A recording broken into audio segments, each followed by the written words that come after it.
पर्वतीय कला मंच के द्वारा आयोजित 2 दिवसीय रामलीला के आयोजन के उपलक्ष्य में आज इस पर्वतीय कला मंच के सभी प्रमुख कार्यकर्ताओं से और पदाधिकारियों से भेंट हुई है। मुझे देखकर बहुत प्रसन्नता है कि इस प्रकार का आयोजन भारत की राजधानी में सुदूर पर्वतीय क्षेत्र से में निवास करने वाले लोगों ने आयोजन किया है। ऐसे आयोजन से एक तरफ तो भगवान श्री राम के चरित्र, पावन चरित्र के बारे में लोगों को ज्ञान होता है, दूसरी तरफ ये भी पता चलता है कि भगवान श्री राम का चरित्र गांव-गांव में कब से सदियों से कहां तक पहुंचा हुआ है। उत्तराखंड की उपत्यकाओं में भगवान राम का पावन चरित्र रात दिन सब प्रकार की प्रशिक्षित कलाकारों के द्वारा मंचित किया जाता है और अब वहाँ के निवासियों ने उस कला को और उसी प्रकार की अभिधा को भारत की राजधानी में भी प्रदर्शित करने का आयोजन किया है। ये बहुत महत्वपूर्ण आयोजन है, जहाँ एक तरफ तो पर्वतीय संस्कृति का और पर्वतीय संस्कृति में श्री राम का महत्व और दूसरी तरफ बिल्कुल आधुनिक सब चीज़ों से सुसज्जित जो मंचन के स्थान है, रंगमंच बने हुए हैं, उनमें भी उसको प्रदर्शित करना, ये एक अपने आप में बड़ी महत्वपूर्ण बात है और प्राचीन और अर्वाचीन का एक संगम है और पहाड़ और मैदान का भी एक संगम है। और ये भी पता चलता है कि चाहे जहाँ जाइए मगर राम की कथा से जो भी प्रेरित हैं, जो उनके भक्त हैं, जो भी उनके प्रति श्रद्धावनत हैं, वो चाहे जहाँ हों, जब मिलते हैं तो वो एक प्रकार के नए वातावरण का सृजन करते हैं। और ये वातावरण पहाड़ से लेकर मैदान तक गंगा की धारा की तरह बहता है और सबको परिप्लावित करता है। पहाड़ की रामलीलाओं का एक अपना अद्भुत अंदर सौंदर्य है और आनंद है। मैं जब विश्वविद्यालय में पढ़ता था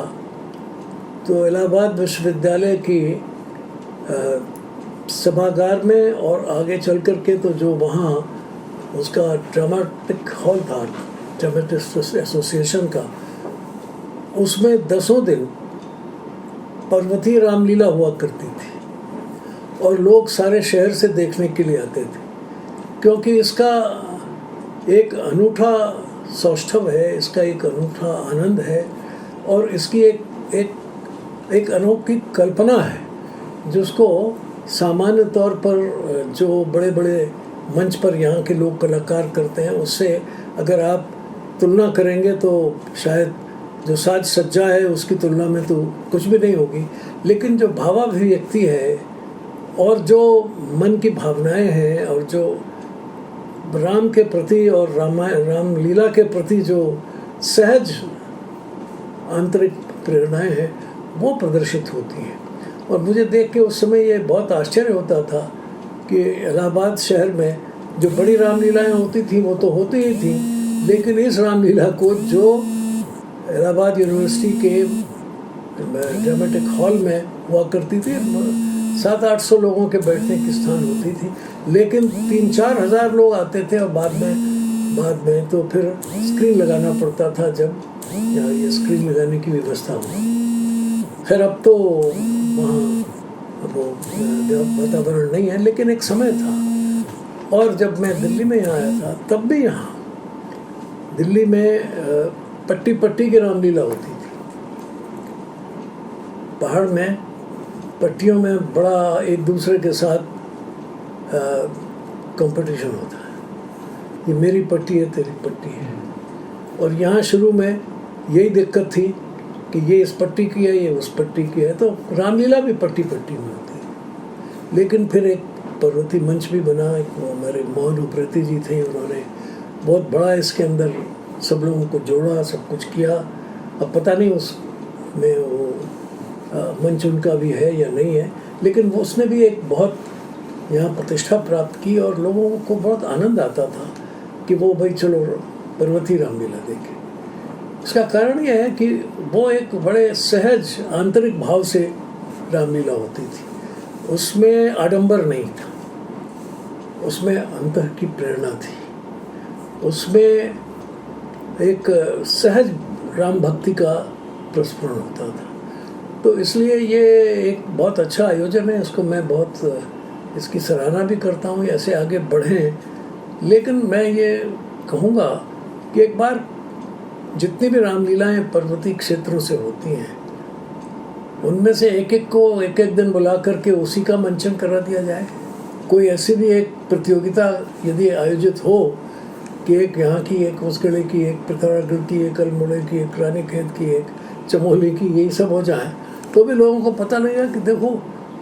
उतने दूर पहाड़ में और किस तरह से रामचरित्र को लोगों ने अपने अंदर आत्मसात किया है और कैसे कैसे लोग उसका किस रूप में कितने अभावग्रस्त होकर के भी करते आ रहे हैं। ये सुविधाएं नहीं थी जैसी आज, लेकिन तब भी दूर से आते थे लोग करने, देखने के लिए और करने के लिए।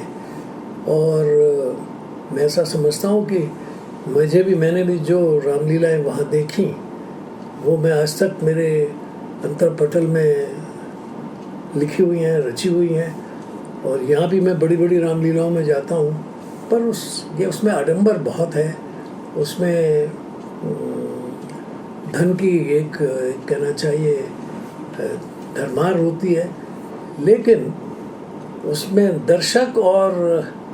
जो मंचन पर अभिनेता हैं उनके बीच में अंदर वो आत्मीय भाव पैदा नहीं होता। उनको ये नहीं लगता कि ये जो मंच पर हो रहा है वो मेरा अपना व्यक्ति कर रहा है, मैं और उसमें कोई अंतर नहीं है, मैं यहाँ बैठा हूँ वो वहाँ है, लेकिन हम दोनों एक हैं। ये भाव वहाँ उस रामलीलाओं में बहुत प्रकट होता था और इसीलिए वो चलती आ रही है। इसीलिए लोग सुविधा से अपनी इच्छा से उसमें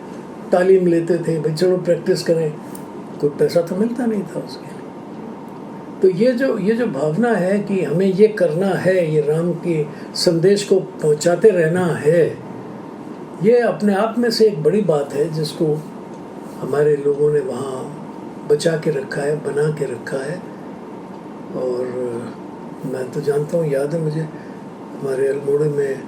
कई रामलीलाएं होती थी और बाद में एक हुक्का क्लब ने उसका मंचन किया, मंच बनाया और बहुत दूर दूर से लोग उसमें देखने के लिए भी आते थे और बाद में वो राष्ट्रीय स्तर पर लोगों में प्रचलित हुई, उसकी प्रतिष्ठा गई। तो ये तो हमारा स्वभाव है उत्तराखंड के लोगों का कि हम अपनी, क्योंकि स्वभाव से प्रकृति के साथ रहते हैं, तो एक प्रकृति के साथ मिलना और राम के साथ एक ऐसा भाव होना ये स्वाभाविक है। और फिर राम के जो अधिकांश कथा के जो स्थान है वो या तो जंगल है या पहाड़ है, और फिर हमसे तो पहाड़ से तो बहुत ज़बरदस्त संबंध है, क्योंकि अगर पहाड़ नहीं होते तो लक्ष्मण तो जिंदा ही नहीं हो पाते, वो तो पहाड़ ने तो दिया ना, ये तो संजीवनी बूटी तो पहाड़ ने ही दिया है। तो इसलिए ये राम कथा की जो संजीवनी बूटी है, ये पहाड़ का दायित्व है कि सारे देश को मिलती रहे और देश में इसका राम कथा का जो असली रूप है कि देश में, अगर देश में मूर्छा आ जाए तो उसको जगाने का काम ये पहाड़ की राम कथा करती रहें। आपके इस आयोजन के लिए मेरी बहुत शुभकामनाएं हैं और आगे बढ़ें और इसको और अधिक व्यापक रूप में फैलाएं। जय श्री राम, जय सीताराम।